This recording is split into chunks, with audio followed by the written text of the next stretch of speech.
Hey guys, so today I thought we'd take a look at my watchmaking / modifying tools. This has been one of the most requested videos that I've been getting recently. There's just a lot of stuff. I know when I first started off modifying watches, I wanted to know what most people had, and this is something entertaining for me to watch, so hopefully you find this video entertaining as well. So I keep everything in these small drawers here. It's just something I had around the house, and it makes it really convenient to have everything put in specific locations so I know where they are at an instant. Now there is some reasoning behind what seems like random tools in random compartments. As long as I know where it is, I think that's what matters. So in no particular order, let's start off with some of the miscellaneous stuff. First off, it's really important to get some good lighting and to get a clean workbench for you to work on these movements. You don't want any dust or fragments, particles getting into your movements and potentially causing damage to them. So I use my desk lamp. It's pretty wide, it's pretty bright, so it gets into every little nook and cranny of the movement. As for my workbench, I don't have a dedicated work mat per se. I know Version does make those, and I do recommend you get one. They aren't that expensive, and I think they're a worthy investment. However, what I use, I had it again around in the house, which is a very common theme in this video. I'm trying to use the resources that I had around before investing in anything. I use these soft mats, and these are lint free, so that means there won't be any dust in the pieces that I'm working with when they're laid down here. Other important things especially would be those finger condoms, or what I like to use is these gloves. Now I use these gloves for lab work anyways, so I had them around and they work just fine. So gloves are important because they keep fingerprints off of your movement, your dials, and your parts. You don't want your hand oils to get on those parts because first off, they will leave some fingerprints on the dial and the inside components, which isn't pleasant to look at, and they can potentially cause wear over time if left there. These are just some powder-free examination gloves. Okay, so let's start off with this bottom corner here. These are where I keep most of my case back removal tools. I first started off with this thing. It is a 2-point case back remover. It worked well, but I felt like I needed to upgrade it because moving the case back is one of the most important things of watch modifying. You don't want to scratch the case back when removing it. So I invested in a different case back remover, not that much expensive. It is a 3-point case back remover, which feels much more secure when you're removing the case backs. Since you have 3 points of contact, that means you have less room for slippage and scratching the case back. Now this tool does have removable bits. These parts come out, and it came with an assortment of different sized bits that will fit many types of case backs. This one isn't that expensive. You can get it for a few bucks on eBay. Next tool, something that many people have, this cheap little case back remover. It's basically a dull knife, like a butter knife, I guess, just a little bit grinded, narrower, but not sharp at all. It will not cut anything. These usually come in sets when you buy those cheap watch repair kits off of eBay, but I do recommend you invest in a good one as well. Lastly, this one is a scraper / pry tool. What I use this primarily for is to remove bezels, rotating bezels on divers. It is sturdy enough, yet thin enough to get in between the bezel and the case for you to pry it off. Plus, it has a big handle, which is always a good plus because you get a bigger leverage when trying to pry off those bezels. Again, not sharp, but sturdy enough. Also from eBay. Let's move on to the next compartments right here. So these are really old tools that I had around the house again. These are some of those cheap screwdrivers that come in those clear plastic cases. I'm pretty sure everybody knows what these are. These are not good at all. I wouldn't recommend them, but I did have them, so I try to find some use out of them. They do have the rotating top, which is pretty good for when you're trying to unscrew things because you get a firm, steady grip here while you rotate the tool so you don't slip. Now what I did for these screwdrivers is I filed it down really thinly, so then the top is really paper thin, so I could use these for more delicate tasks where I'm not necessarily unscrewing but more prying, I guess, to get into small holes or small openings. Next tool, just a brass tweezer. It won't scratch anything, or stainless steel for that case, which is very important when you're lifting up and moving around screws. Toothpicks are very important to me. These are just like poking tools or lifting tools or stuff to move around, like adjusting the hands when I'm inserting them. These are wood, obviously they won't scratch anything that it touches. In this little sleeve, I keep my springboard tools. I have 2 of them. I like the orange one, a little bit sharper, a little bit more stronger than this cheap one I have. So those, I do recommend you get the version ones though. Those are really good investments, not too expensive, but you're getting the highest quality springboard tool. I just happen to be fine using these. And lastly, I keep some Rodico in here, just some easy access Rodico, Rodico. Rodico is cleaning putty for picking up little particles off of dials, to pick up watch hands. These have a lot of functions, whatever you can think of. Also from eBay, very cheap. Let's move on to here. So these are a little bit more of the tools that I like. So they're all packaged. I don't want them to get damaged. These are hand lifts. I have a tutorial on how to move hands, and these are what I used. Again, cheap from eBay, but they work great. Something to go along with this tool here are little plastic sheets here, and what these substitute are the dial protectors that Version make. You literally just put this on top of the hands and the dial while you use this tool here so that you don't scratch the dial when you're pushing on it to lift up the hands. So these are, let's see, okay, so these are again those cheap screwdrivers, but these are grounded really thinly by me. I got a grinding stone and I filed them down pretty thin, and what these are for is kind of like levers, but not necessarily for hands, but for those little C-clips that go around the cannon pinion. I'm sure some of you know what I'm talking about. It holds the date wheel in place, and you need something really thin to get underneath that without damaging it because it's pretty thin. So I use these to get underneath that and just lift it up. And lastly, these are hand levers, which are also used to move hands. So you can have either these or this, doesn't matter which one, both work great.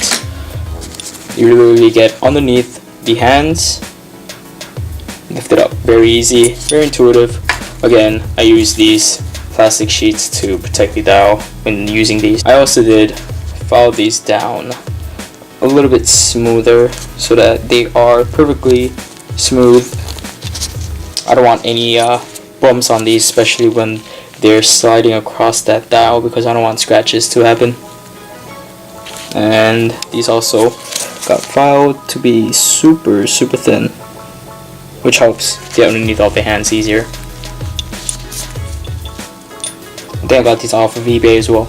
And that's a lot of thing about these tools, is I really modified the tools to make them a little bit better than what they would be stock. And trust me, after you get into this stuff for a while, you'll be making your own tools like these to serve different purposes that you find necessary. Okay, so the next compartment will be my nicer screwdrivers. So these are precision screwdrivers. And what I like about these is that they have replaceable blades. They run from, I believe, 1.6 to a 0.8. I don't really remember offhand, but these are great. You can remove the blades here with the screw right there. So in case they get dull, you can replace them, but you should really know how to sharpen your screwdrivers.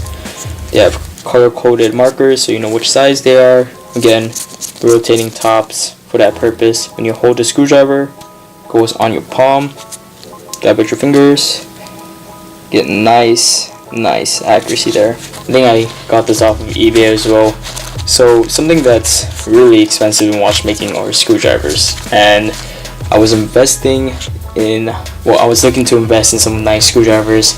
I was looking at the Virgin ones. They are quite expensive, and considering what I'm doing, I'm not really servicing movements, so I didn't find it necessary right now at this time to invest in some $100 set of screwdrivers. But in the future, definitely something I'll have to look into, but these work fine. Something I forgot to mention is the reason why these screwdrivers are better than those other ones. Again, you can replace the blades, they're sharper than a bowl.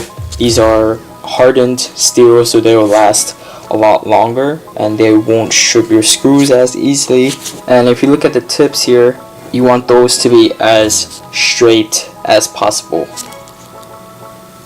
Also, these tops here, they're not really coming to a point like that.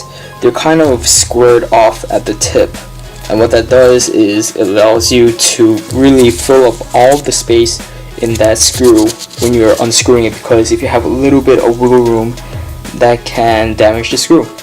So these are usually boxed tops opposed to regular screwdrivers, which are more pointy like that. Again, the more you pay, the better quality of tools you get, but these work just fine for me right now. Let's move up here. So this whole compartment here is dedicated to one set of tools. Comes in this nice box here. These are my tweezers, which are very important in watchmaking. When you're getting tweezers, you want anti-magnetic precision tweezers. Anti-magnetic because you don't want your screws to be sticking onto your tweezers when you're trying to put them onto place before screwing them in. They'll just stick onto the tool and you won't ever be able to get them off. I like these because they have different sizes. They have different size tips, or different shape tips rather. If you take a look at one of these here, you can see how super fine they are.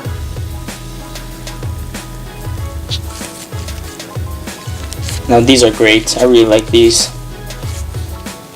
Something that you really want to be looking out for is when your tweezers close, you want to make sure that both ends are closing up on each other perfectly. And these little rubber tips here protect the tips, which is always good.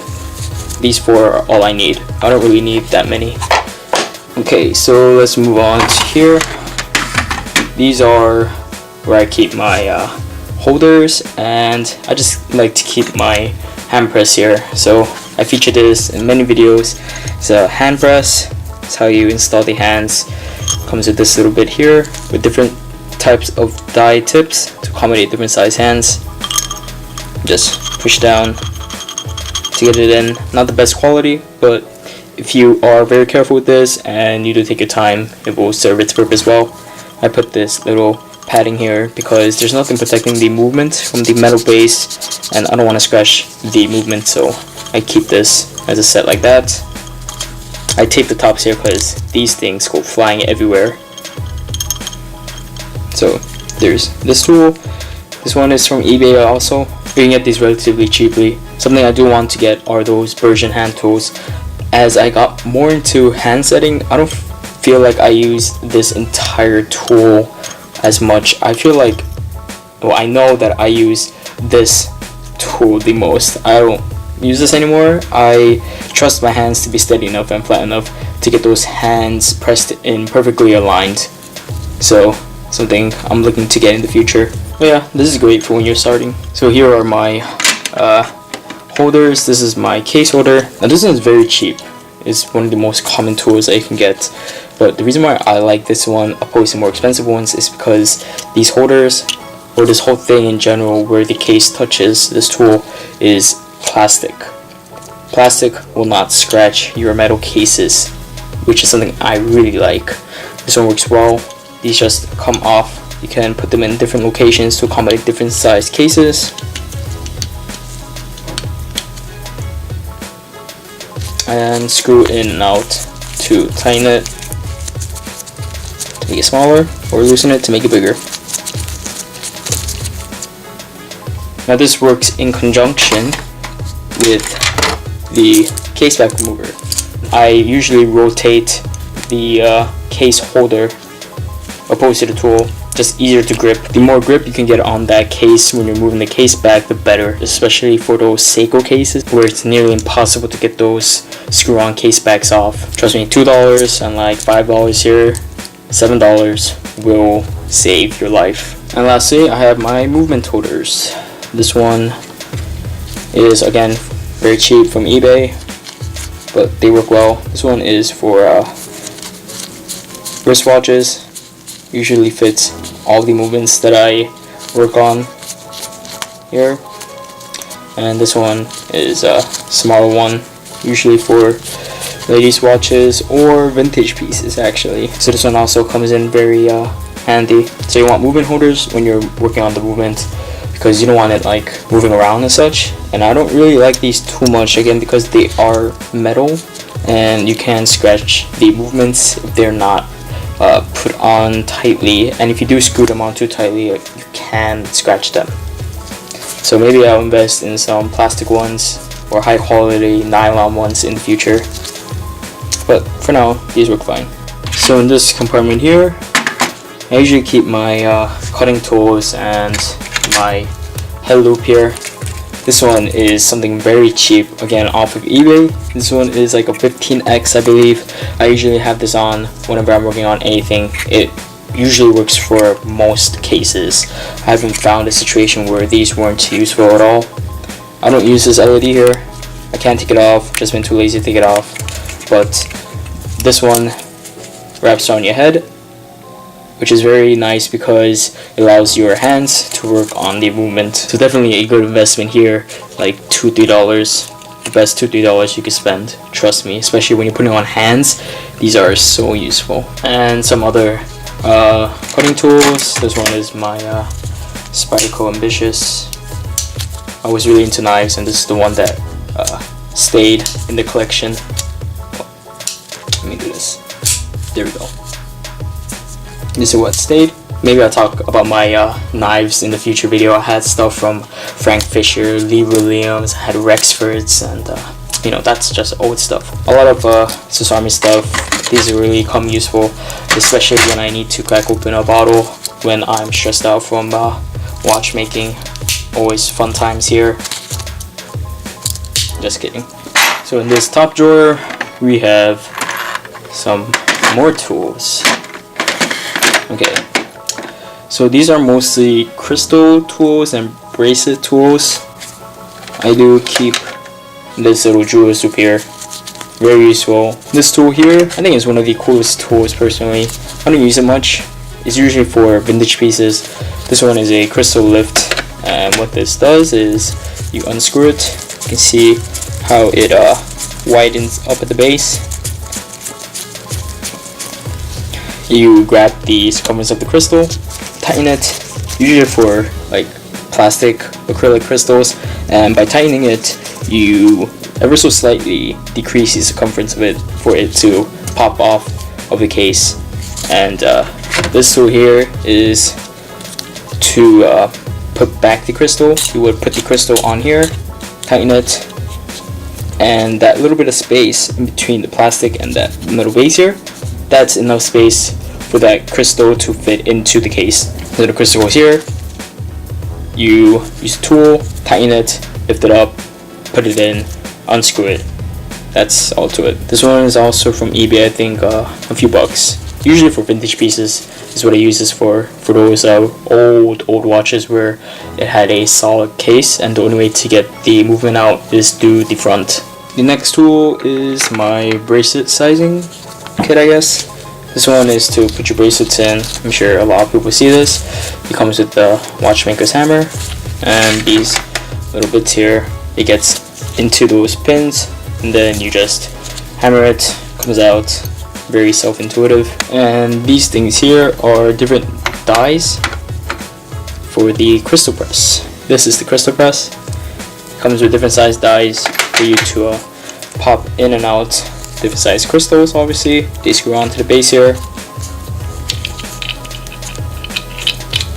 and also screws on the top and accommodates different size crystals, and just pop it out and squeeze it back in. This one works fine. If I was changing crystals more often, I would invest in those screw type of press, because it would guarantee a even push throughout the whole time, opposed to this thing where I have to like manually push it down. But it works fine.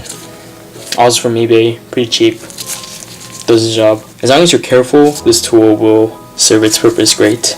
And the final drawer here, I keep some of my Dremel stuff, so my polishing wheels, my sanding drums, the Dremel tool. I also keep polishing compound in here,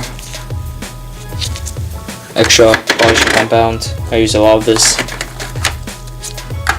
I keep a toothbrush to brush my teeth while I'm modifying the watches. Now these are for cleaning off the watch case bag for any debris.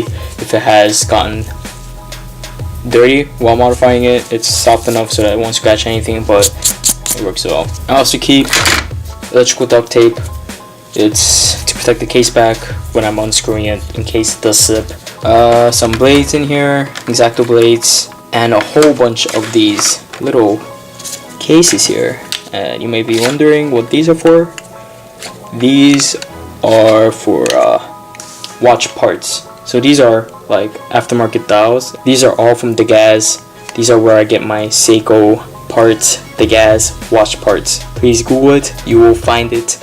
This is one of the most asked questions I get from Degas, D-A-G-A-Z on Google. And I like these little cases because I get to put my pieces in there for when I'm working on them, or if I need somewhere to store them. I do have a movement in here somewhere and a bunch of hands and dials in here. Also keep a little empty case here, again for storing. It had a movement in here, an H36, and my extra crowns and stems. Okay, so I keep a few more things on the top portion here of the case. Here is my movement slash case holder.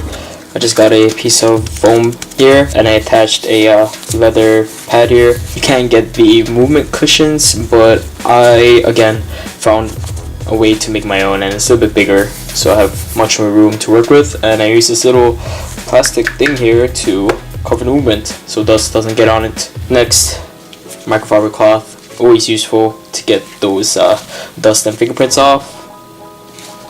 A foam padding, always useful for many purposes, whether it's to put on my workbench so I can put my tools here so they don't get scratched on the desk or anything like that, or just keep extra parts here. This thing is so useful. Dust blower, best investment ever. Lastly is the Dremel tool. This one just a little simple one, very cheap. I do want to get a better one. This one was just more affordable at the time, but I've come to realize that I need something with a little bit more power, something that doesn't run on batteries, because this thing kills batteries. I have to replace 4 batteries every single time I use it basically. In this little sack here, I keep a lot of like glue and chemicals, chemical based stuff I guess. I have some more Rodico. You can never have enough Rodico. So here it is in case you want to know the exact details of it. It comes in a big chunk here. This will last you forever. More plastic sheets. I have some rubber gaskets, always useful. Spring bars, you can never have enough spring bars. I'm actually running low. Oh, this thing is a lifesaver. Every single watch enthusiast should have this. Polywatch, which is basically a very fine abrasive for you to get scratches off of acrylic crystals. eBay, Amazon, highly recommend this stuff. This thing is a lifesaver. I have this gel hypo cement. What I like about this is sometimes crystals are glued on. Sometimes you just need some contact cement, and this stuff works great. I really like this one because it has a super fine tip here. Sorry about that. It has a very nice fine tip, so you can really get in there and make sure you use a accurate amount. And lastly, crazy glue. You know, I don't really use this, but you know, have it just in case. And the real last thing here is some batteries for quartz watches. These are some of the most common ones, so I just have a bunch of extra ones just in case. So yeah, that's pretty much all of the tools that I use for watchmaking slash modifying. A very big theme in this is to keep things as inexpensive as possible right now, because I got into watchmaking or modifying, I would say, only a few months ago, and I really learned a lot by using these more affordable tools. The thing with affordable tools versus more expensive tools is that yes, in the long run it is more valuable to have the expensive tools. They are more precisely made, they'll be easier to use, and they'll have less of a risk of damaging or being broken and whatnot. But I feel like when you're getting into watchmaking, you really want to develop a sense of like hand coordination and skills, and using these cheaper, more affordable tools here, it kind of forces you to be more careful and to really know what you're doing. You get those skills that you got from the cheaper tools, and if you then later upgrade into more expensive tools, you'll just be a much more skilled watchmaker slash modifier, in my opinion. Watchmaking tools are very expensive. There are so many out there. These are just the few that I found necessary for what I need. Of course, there are many that I want. I want to upgrade almost everything here. I want to get Bergen tools. I want to get Swiss Tech tools. I want to get a bunch of things that are more expensive, high quality. That'll make my life much easier and enjoyable. But the thing about this is I just wanted to get into it, and that's something that a lot of people I've noticed struggle with, is they want to get into it but they don't know where to start. They don't want to drop a couple $100, even $1,000 on watch tools. Just get what you can afford, get accustomed to the tools, make your own tools if you need them, develop the hand skills, and slowly upgrade your tools. Like, start off with cheaper tools. These screwdrivers, not that expensive. So I hope you did enjoy this video. If you did, please make sure to like this video, and I invite you to subscribe to the channel if you haven't already. I'll be posting a lot more content, whether it involves watchmaking tips, reviews, unboxings, tutorials, rants, etc, etc. So we are almost at 2,000 subscribers, which I'm entirely grateful to you guys. Thank you so much. Once you reach 2,000 subscribers, I'll be doing a giveaway for you guys, so make sure you stay tuned for that. Also, make sure to follow me on Instagram. I'll post some cool wrist shots, updates about the channel, and just random watch porn that everybody loves looking at. It is at loom_shot. And that's about it. Thank you so much for watching. Hope you enjoyed this, and have a nice day.